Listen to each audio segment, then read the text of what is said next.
Hair health improve అవ్వడానికి, hair fall తగ్గడానికి and also జుట్టు మంచిగా పెరగడానికి మీకొక మర్మా పాయింట్ మసాజింగ్ చూపిస్తాను. 2 వేస్ చూపిస్తాను. ఎలా మసాజ్ చేసుకోవాలో 2 ఫాలో చేయండి.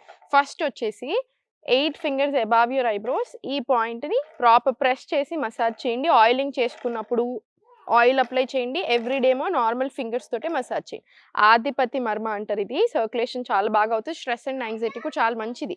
ఇప్పుడు ఇక్కడ నుంచి ఇంకో 4 ఫింగర్స్ ఆ ఏరియా వస్తది చూసారా? సీమంత్ మర్మ అంటారు. ఇక్కడ లీస్ట్ పాయింట్ సర్క్యులేషన్ సరిగ్గా అవ్వని పాయింట్ ఇది. అందుకే బాల్డింగ్ కూడా ఫస్ట్ ఇక్కడే స్టార్ట్ అవుతది అందరికి. అగైన్ ఈ పాయింట్‌లో చాలా మంచి మసాజ్ రానివ్వండి. ఇంకొక 4 ఫింగర్స్ ఫ్రమ్ థాట్ పాయింట్ క్రకాతిక మర్మ అంటారు. అగైన్ ఇక్కడ కూడా ప్రాపర్ ప్రెస్సింగ్ రానివ్వండి. ఈ మధ్యలో మనం స్క్రీన్స్ ఎక్కువ అవుతుంది. డెస్క్‌టాప్స్ ఎక్కువ అవుతున్నాయి అన్నీ కాబట్టి అగైన్ ఈ పాయింట్‌లో ఎక్కువ లాస్ వస్తుంది.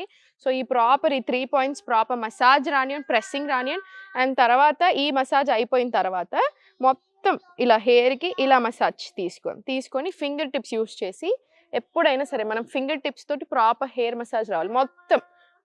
మొత్తం మసాజ్ తీసుకోండి. అండ్ థర్డ్ వే ఏంటంటే ఇలా హెయిర్ ఫార్వర్డ్ చేసేసుకొని మొత్తం ఇప్పుడు మసాజ్ చేయండి. దీనివల్ల మీకు హెయిర్ గ్రోత్ చాలా బావుంటుంది. హెయిర్ లాస్ కూడా చాలా తక్కువవుతుంది. ఫస్ట్ దూసుకున్న తర్వాత ఇవన్నీ ఫాలో చేయండి. ఓకేనా? ఇది చేసిన తర్వాత దూస్తే జుట్టు ఊడిపోతుంది. సో, ఫస్ట్ దువ్వుకొని తర్వాత ఫాలో చేసేసేయండి. మీకు ఎక్స్‌ట్రార్డినరీ ఇంప్రూవ్‌మెంట్ కనిపిస్తుంది. దీంతో పాటు కరివేపాకులు తినండి. ఫుడ్ న్యూట్రిషన్ సరిగ్గా ఉండేలా చూసుకొని చాలు.